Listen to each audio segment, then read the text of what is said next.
Hey friends, Peggy Hall back with you from thehealthyamerican.org. Thanks for being on board as we look at the response from the world to Trump's Liberation Day. Some are calling it Inflation Day or Liberation from Your Savings Day because the stock market tanked. And of course, stocks ebb and flow, and those things can change over the years. But we're going to take a look in our broadcast today at a handful of countries and their response to Trump's speech. Now, I'm not going to play that speech for you, but I will just have a couple of snippets for you with some comments that I thought were very strange. And in an upcoming video, if you like, I will do a deep dive and I will clear up some of his, how do I put it, misstatements. Yes, there were things that he said that actually weren't true. Kind of like in the beginning when he tricked a lot of people saying that tariffs are paid by the foreign country or the foreign company. And you know that that's not true. I've been teaching on this through several videos. This is an area of expertise for me. I've got a master's degree in international policy studies, and I have studied international trade, international economics, and law. It's just a fascination of mine. And you don't have to have a master's degree to understand a lot of this. It's really common sense. And we'll be breaking that down over several videos. And let's do this. We're going to dive in to some of the headlines, and we'll take a look here. Trump has shot himself in the foot with tariffs, former U.S. trade official. President Trump is a macho male, says PIMCO co-founder Bill Gross. Canada announces that 25% tariffs imported from the U.S. are not compliant with the USMCA, which is a trade agreement already in place. And the former Commerce Secretary, Lighthizer, and I exposed some of his comments in a previous video, he says, I assume these tariffs won't be in place in the back half of 2025. Well, I hope that that's true. Let's take a look at some more. Trump tariffs result in major stock losses in the worst one day for markets. Trump tariffs live updates the stock market loses 3 trillion in value. Oh my goodness. Trump open to tariff negotiations, contradicting White House aides. A stunned world reckons with economic fallout from Trump's tariffs. I said it before and I'll say it again. If Trump's tariffs are so awesome, why doesn't the whole world want them? Why are there not 100% tariffs on every import from every country 100% of the time in a permanent manner? Well, because it doesn't work. In this video at the end, after we look at some of the world's response, I want to break down for you the actual fallout of the tariffs. We're going to look at least 2 companies that have moved their operations out of the United States because of tariffs on imported items that actually make production and manufacturing in the States more expensive. And in an upcoming video, I'm also going to share with you that we are not suffering in manufacturing at all. There are thousands, tens of thousands of jobs, hundreds of thousands of jobs in these factories that Trump is fixated on. He wants everybody to go back to factory workers for some reason. I don't know why, when we have a lot of high-tech jobs and there are a lot of jobs and services and there are a lot of opportunities for people to become plumbers and electricians and interior designers and web designers and teachers and dentists. And if you don't want to be a dentist, you can work in a dentist's office. There are so many jobs that are local, that will never be shipped overseas, that are available to you in many cases as an entrepreneur or to work for a small business. You don't have to work in these factories, which really in most cases are not very desirable jobs. But if you want to work as a factory worker, making widgets or sewing on buttons or something, there are tens of thousands, dare I say hundreds of thousands of factory jobs available in the United States in our robust manufacturing sector. And I'll break that down for you in a separate video. I'll show you the research that I did. And these jobs are pretty well paid. I mean, anywhere from 18 to 20 to $40 to work in assembly or other things. So rest assured, manufacturing is going strong in the United States. We are not at a disadvantage. We are the world's largest economic superpower in the entire world. We are the number 2 exporter of goods and services. We are the number 1 exporter of services. We have a trade surplus. And keep in mind that a trade deficit is not a very good indicator of our robust economy. I know I'm going to get to these responses of the different countries, but just stick with me for a moment. I want to use this idea that just came to me. So let me know where you do your grocery shopping. If you go to a farmer's market or you go to a grocery store, you grow your own food, maybe you do. And I'm currently in Florida part-time, and I shop at a place called Publix. And then I also buy my gas. I think it's called Speedway. That's where I buy my gas. And basically, I'll just use those 2 as examples because those are things that I need on a regular basis, kind of, to live. So I go to Publix and I buy something from them, right? So I am giving my money to them in exchange for food that they give to me. Has Publix bought anything from me? No, and it's highly unlikely that they will. So I have a 100% trade deficit with Publix, but I'm benefiting and Publix is benefiting. They're getting my money and I'm getting their food. It is a win-win. And you know what? I don't have to shop at Publix if I don't want to. I can go to Aldi's, I can go to Winn-Dixie. I don't care for those places. Maybe you do. That's the beauty of choice. I am in favor of individual choice and freedom and liberty and free trade as much as we can. And trade and tariffs are actually, they are complex in that there are very sort of tedious, may I say, calculations that are made in terms of what products have a tariff and how much. They are adjusted seasonally, they are adjusted according to quotas. And I'll share that with you. I'll just kind of touch on that at the end of this video to let you know that it's not something that you can just slap like an extra 10% on. These trade negotiations are negotiated through agreements that are already in place with all of these countries that Trump has mentioned.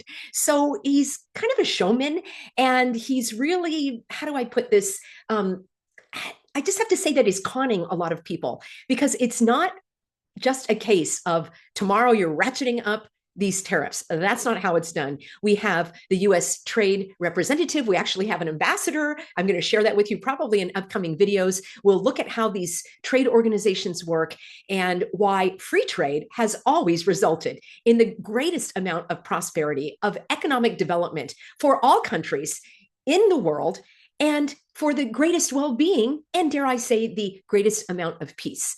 Tariffs don't work, certainly not in our day and age. They are full of negative consequences that I've covered over many times, over many videos over the several days. And the good news is, if you want to work in a factory, if you want your children or your grandchildren to work in a factory, those jobs will still be available, along with other jobs, more sophisticated jobs, jobs that keep pace with the development of economies and countries, because that's how it works. And if you want to stop the United States from having these well-paid high-tech jobs and other service jobs and go back to sewing on buttons, I mean, I guess that's okay too. That's that freedom of choice. So we'll look at all of that. It's a tall order, but the focus of this video actually was to talk about the responses of different countries related to Trump's Liberation Day, Inflation Day comments. So we'll take a look here, and I will have this for you in my Substack coming up.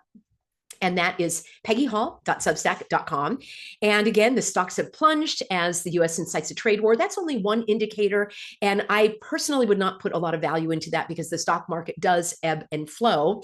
But it has occurred to some that Trump was kind of acting like a schoolyard bully, bullying some of these smaller countries where there aren't even people. Like the McDonald Islands, all they have are penguins, but those penguins have a tariff slapped on their products. All right, let me read a couple of statements from Trump. And he said, "For decades, our country has been looted, pillaged, and plundered by nations near and far, both friend and foe alike." Now, this is a transcript I'm reading from, but when I listened to it, I thought that he said raped. I guess they took that out of the transcript because that's very harsh. As a matter of fact, I would like to have evidence of our country being looted, pillaged, and plundered by nations near and far. So how have they looted us exactly, and pillaged and plundered? We really need to have definitions for all of those words, but they are negative words.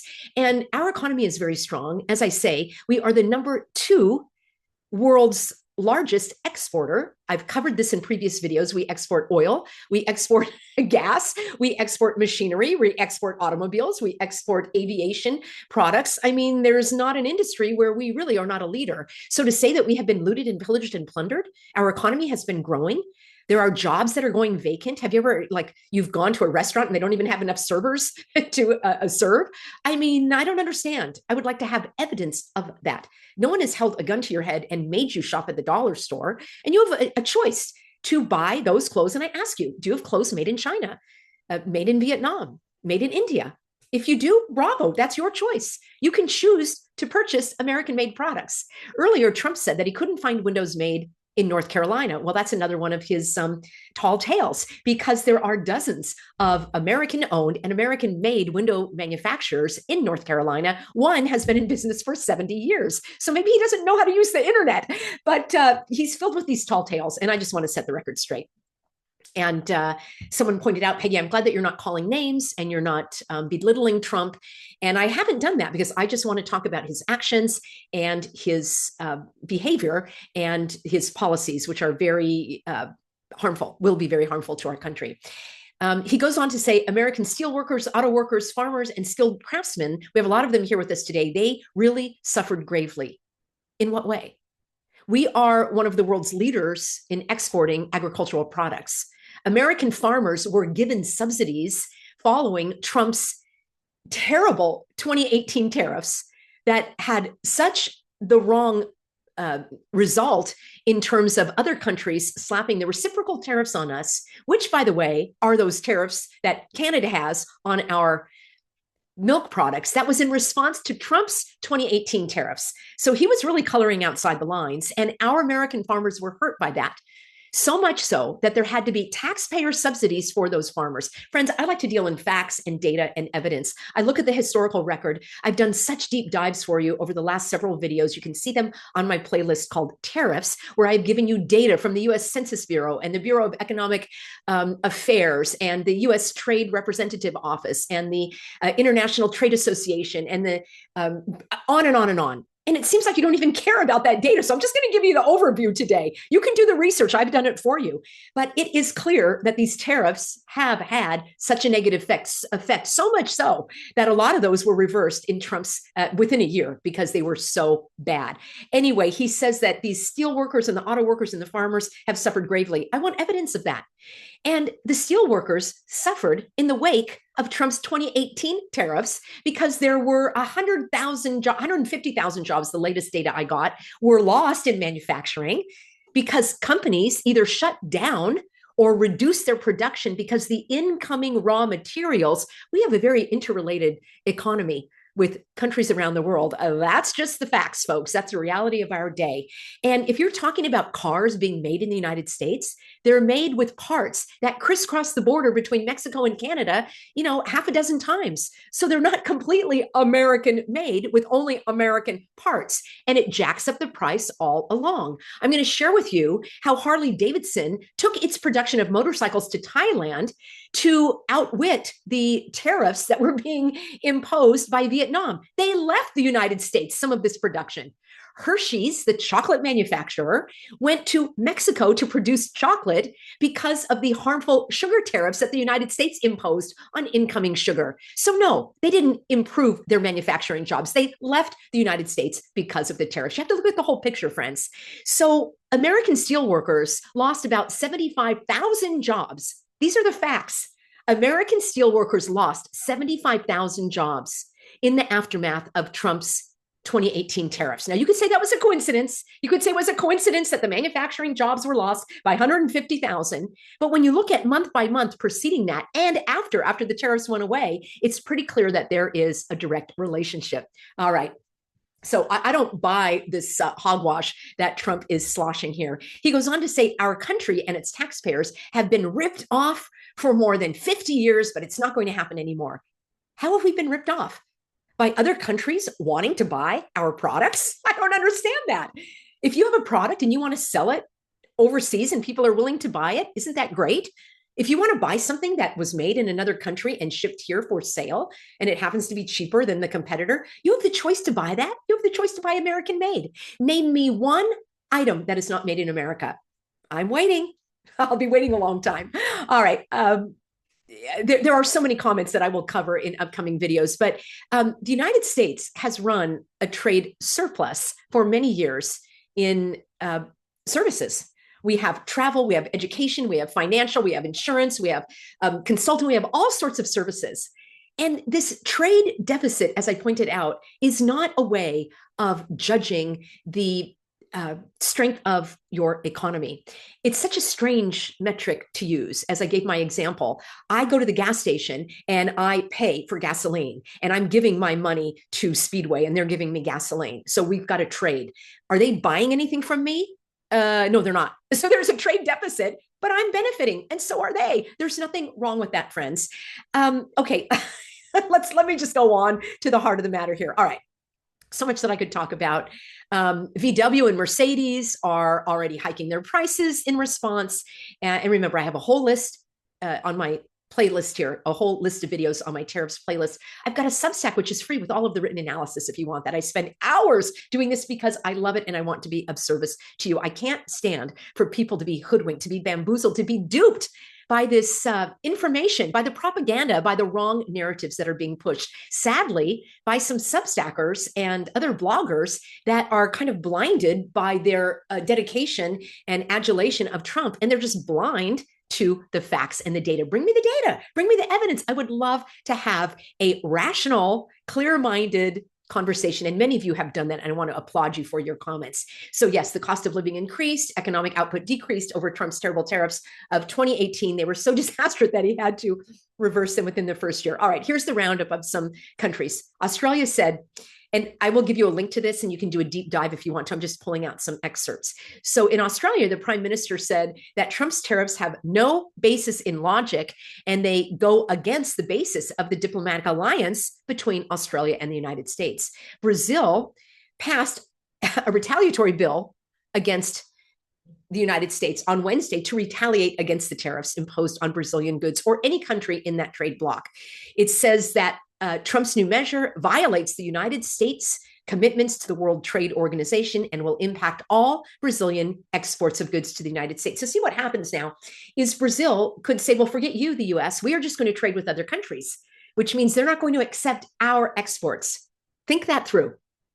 Manufacturers that are making products that are being sold in Brazil no longer have access to that market, which means production goes down, which means jobs are lost, which means factories, those wonderful factories that Trump is fixated on, are going to be shuttered. There are so many other robust sectors of the economy. It doesn't have to be manufacturing plants. By the way, remember they didn't want paper mills in the certain parts of our country because they polluted the water, and they didn't want smokestacks and coal mining because of all the environmental hazards and cancer-causing things. And now you want to bring back all of this manufacturing? You explain that one to me, Ricky or Lucy, how the saying goes. It doesn't make sense to me. Why not allow other countries who are willing to produce these kinds of products, let them do it? It's actually smarter for us. If somebody's really good at selling avocados and growing them, we'll take them. We'll pay them. And that's the nature of international trade. It's been around since the dawn of man. All right, Cambodia was slammed with one of the highest reciprocal tariff rates, which, by the way, these tariff rates that Trump trotted out were completely bogus. All right. Even in his own, the US Trade Representative Office even said, we really don't know how he came up with these numbers. It was some crazy calculation of the trade deficit, which I just explained is no big deal, combined with existing tariffs. And then he added another percent on top of it. For example, he said that China was imposing 67% tariffs on the US. That's not true. About 30% in certain sectors, because again, it's very complex and intricate, and there are different quotas and different times of the year. There are seasonal tariffs and all that kind of stuff, quotas and all that kind of stuff. So no, these numbers are pretty much fake, phony, and fraudulent. I can do a deep dive on that, and I probably will for you, but let's hear from Cambodia. The minister was actually pretty easygoing and said that the tariff increase did not seem to be politically motivated or intended as a sanction against Cambodia, adding that several other Asian countries were hit with similarly high rates. And I have to do a deep dive on Cambodia to see exactly what it is that we are importing from them, maybe clothing. All right, China was slapped with a 34% reciprocal tariff on top of the existing 20%. And they vowed to impose their own countermeasures. China urges the US to immediately revoke its unilateral tariff measure and work with trading partners to resolve differences. I hope that happens. Some of you have said that's what Trump was doing. I just don't care for the bullying approach. That's just me. All right. In Colombia, Colombian president said neoliberalism, which proclaimed a free trade policy across the globe, is dead. The US now believes that by raising tariffs on imports in general. It can increase its own production, wealth, and employment. In my opinion, this is a big mistake. Well, I agree with the Colombian president, and so does pretty much the rest of the world, as we saw from the responses. But I guess Trump is right and everyone else is wrong. All right, the EU made a statement and said that they are finalizing a package of retaliatory tariffs. That's why it's called a trade war. Everybody loses. And we've been ready to negotiate with the US to remove any remaining barriers to transatlantic trade. And this is the European Commission president stating this. And she goes on to say, Trump's universal tariffs are a major blow to the world economy. And this is the most important phrase right here. All businesses, big and small, will suffer from day one. All right, Fiji said the tariffs are disproportionate and unfair.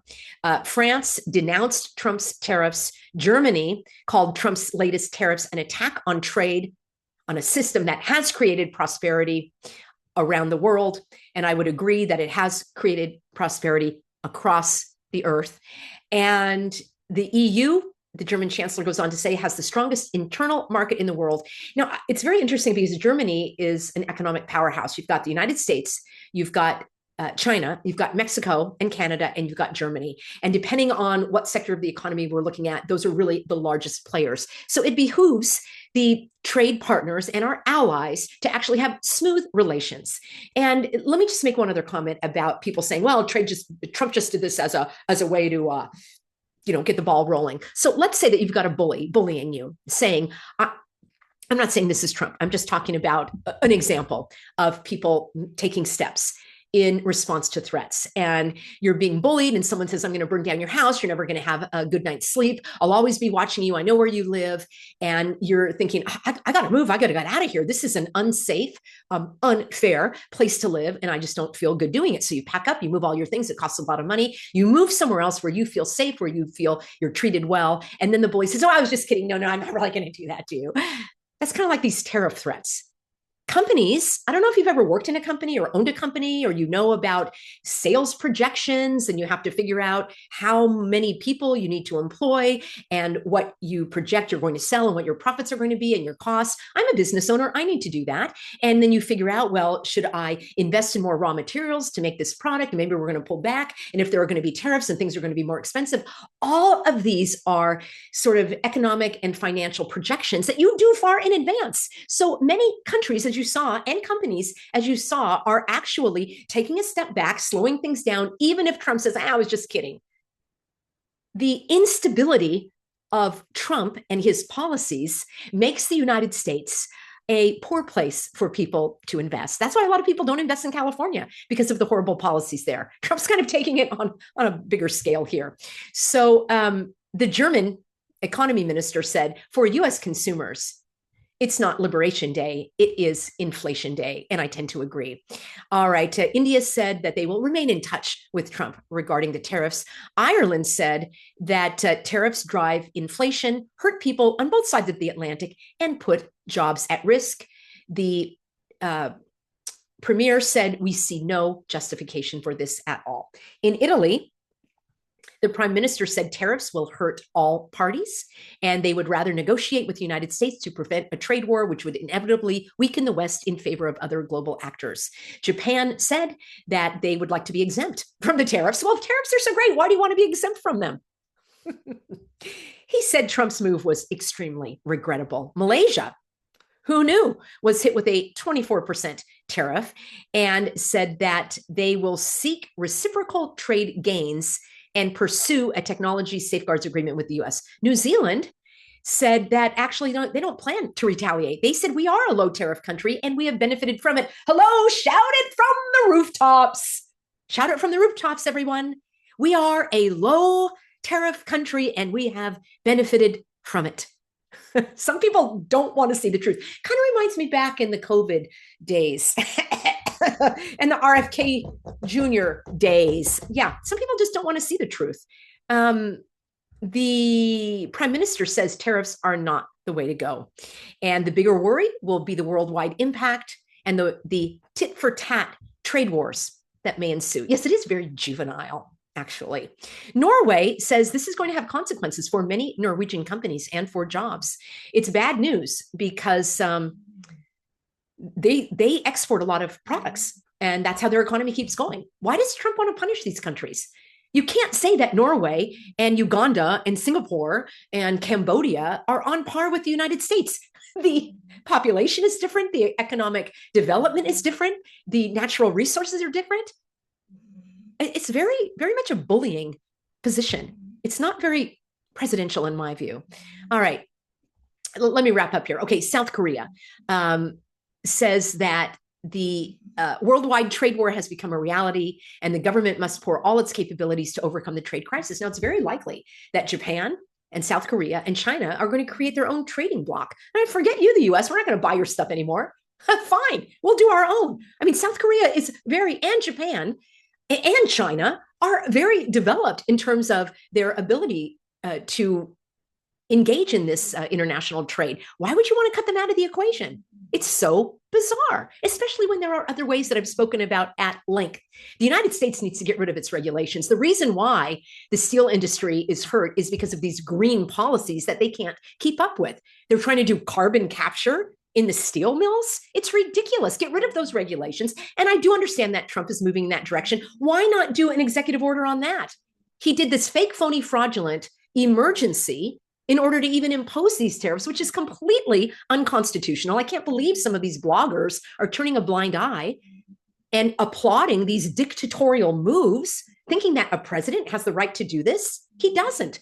Now, Congress needs to step in and pass a resolution saying there is no emergency, just like there was no emergency several years ago, if you know what I'm talking about. It's ridiculous. Only Congress has the authority to handle these tariffs, and based on the recommendations of the International Trade Commission, which has the authority to do so. Interestingly, when I went to the website, it said, oh, our search function is not operating right now. What happened to AI and Elon Musk? I thought they had all the AI working. Suddenly I can't do a search on the very website that has the data that is relevant to this. Very interesting, isn't it? All right. It's not a laughing matter when people and jobs are going to be hurt. But the point I'm trying to make is that Trump doesn't have the authority to do this in the first place. And let's look at Spain says the European Union will not be naive. We will always respond. That was a little kind of neutral. Sweden says we are well prepared for what's happening now. We don't want a trade war. That would make our populations poorer and the world more dangerous in the long run. I'm not the only one saying this, friends. These are world leaders that are standing in opposition to these very disastrous policies that have a historical record that bears that out. I was saying that there are other ways to do that. You get rid of the regulations, you reduce corporate taxes so that they can actually have the money to hire more people to actually start up these factories, which take about 5 years to get up and running. It's so funny, Howie Lutnick, he's called the most hated man on Wall Street. Yeah, he's the Secretary of Commerce, along with Scotty Bessent, who is George Soros' best bud. Yeah, Soros gave him a couple $2 billion to start his own hedge fund. So if you don't know, Howie Lutnick, no deal, Howie, deal or no deal, Howie. There's no such thing as an external revenue service. If you had 100% tariff on all of the imports that we bring in, it doesn't even touch our deficit or our income tax revenue. I did a whole video on that for you, breaking down the numbers. No deal, Howie. But interestingly, Howie and Scotty are both these like $1 billion hedge fund managers. And Trump told those two guys, Secretary of the Treasury, who's going to be receiving all this tariffs, it goes directly to the Secretary of the Treasury. Trump wants to take that money from the tariffs. And he wants Howie and Stevie to create this sovereign fund. And the money's going to be in there. And then guess what? Scotty and Howie's buddies on Wall Street are going to do the investing. I'm sure there's no conflict of interest. I'm sure Howie and Scotty are not going to get any money stuck to their sticky fingers. I always wonder why Howie looks so excited when he talks about this sovereign fund and the money coming in, almost as if he's getting a part of it. What say you? All right, let's eliminate the corporate taxes or bring them down to about 15%. Let's bring back the 100% bonus depreciation. All my tax accountants know what that means. And if you've ever paid taxes and you own a business and you paid taxes on your business, you know how beneficial that is. And there could be targeted government subsidies for certain areas that Trump is concerned about. I told you there are tons of factory jobs going unfilled. We have robust manufacturing in this country. There is not one sector of the economy where we are not well represented. Bring me the evidence to the contrary. So this fixation on putting people into factories, why not have trade programs to accelerate their knowledge in becoming a plumber or an electrician or a house painter, a roofer, a dental assistant or a dentist or an interior designer or a web designer? Somebody could start a housekeeping business or whatever they wanted, and that's not going to be brought offshore. Those things are going to remain local, and those are important jobs, and you can make a lot of money doing it. But if you want to work in a factory sewing on buttons and making widgets, there are plenty of those jobs available. There are some downsides to working in factories. I'll cover that on another video. So I can't figure out Trump's fixation on factory workers. It's like bringing back slave labor or something. We're not in the 1800s. It reminds me of, Charles Dickens and, the Industrial Revolution. There were a lot of downsides to working in those factories. Maybe Trump ought to go work in one like he did at McDonald's. So there are so many ways that you could actually strengthen the economy, increase manufacturing and factory jobs, have robust production without tariffs. Why is he ignoring all those? It's so bizarre. All right. Here we go, friends. I know you're telling me I'm way too cheerful about a serious topic, but that's just my nature, optimistic and determined. All right. Switzerland says we will quickly determine the next steps, and a further escalation of the trade conflict must be prevented. Why? If tariffs are so great, why a trade conflict? You see, friends, just sharing the facts with you. Taiwan said that Trump's tariffs were deeply unreasonable and highly regrettable. Thailand said that it's prepared to negotiate with the US. And Thailand's actual tariff rate on US imports is about 9%. You know what Trump said it was? 72%. You can't trust what he says, okay? He has lied repeatedly. He lied about tariffs being paid for by the country or the companies in the foreign countries, and that's not true. And now he said that Thailand's tariff rate was 72%. It's 9%. And I can break down a lot of those misstatements for you in an upcoming video. All right, let's just finish up here. The UK said that they are in a better position than a lot of other countries, and they will respond with cool and calm heads. And Ukraine said that the tariffs are complicated but not critical, and they're actually quite low. And they look at the United States as a reliable ally and partner. Isn't that how it should be? Don't we want friends and partners? And like I go to Publix and I buy food, and I'm not requiring them to buy anything from me in order for me to buy the food. So anyway, I can talk about all of Trump's tricks in an upcoming video. I am running a little bit long here, friends, and I want to get this. Okay, what I wanted to share with you is, I'll do this in another video, but suffice it to say that the tariffs, well, I'll just show you a quick thing here because it's really interesting. Here you go. As an example of how tariffs actually are arrived at and agreed upon. I mean, this is, for example, the tariffs on sugar. All right. This is written in to the Code of Federal Regulations. Again, a president doesn't have the authority to do this. So this goes through Congress and it goes through the International Trade Commission and other departments of the federal government. And I just want to give you a brief overview at how detailed these tariffs are. This is just on sugar, and it has all of the different definitions: sugar, syrups, molasses, and then there are all types of quotas and quota periods. And if you have a certain amount and then you exceed that, and my understanding is it's also seasonal, you can have a request for a waiver. You have to have a form and applicability of certificate. This isn't something that you just slap on the tariff and then it's a done deal. It's a very complicated and detailed and complex. Look, it just goes on and on and on and on and on. But what does happen is things like this. Okay, well, here is another one, kind of the tariff rate quota for sugar. But what I wanted to share with you was, for example, Hershey moved to expand its production in Mexico because of the cost of sugar, which is significantly lower in Mexico compared to the United States.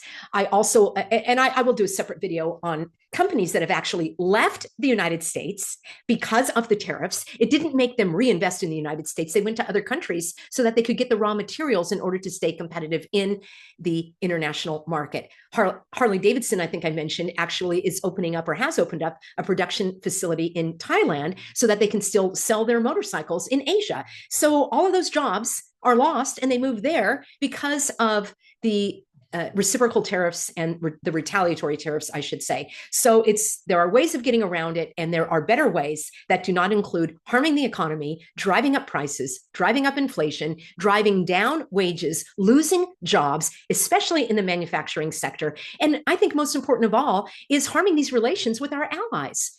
If you have ever worked in a company or you have had your own company and you understand when you're making physical products, there's something called a supply chain, and it takes a long time to create these relationships, and you are trying to analyze where you're getting the best price and the best terms. And there are many factors that are involved, not just the price, but there's the delivery, there's the reliability, there's the availability of what they have. So I've done that myself when I was sourcing my materials for my healthy natural beauty products and so forth. And once you establish those relationships, it takes time, effort, money, and resources to do it all over again. So these supply chains are also going to be harmed. You need to think bigger. And for those of you that said, I don't mind spending a little bit more on products now, if it means that my children and my grandchildren will still have jobs in the future, don't fall for the false dichotomy. Tariffs are not the answer. There are superior alternatives that actually work. All right, friends, thanks for being on board. Check out my Substack. I'll be back with you tomorrow. I'm also going to get some coverage on King Mush again, as I affectionately call him. And it looks like he might be on his way out. And of course, by on his way out, we mean on his way out of the world stage, but we know he'll still be operating behind the scenes. You won't want to miss that. See you soon, everybody.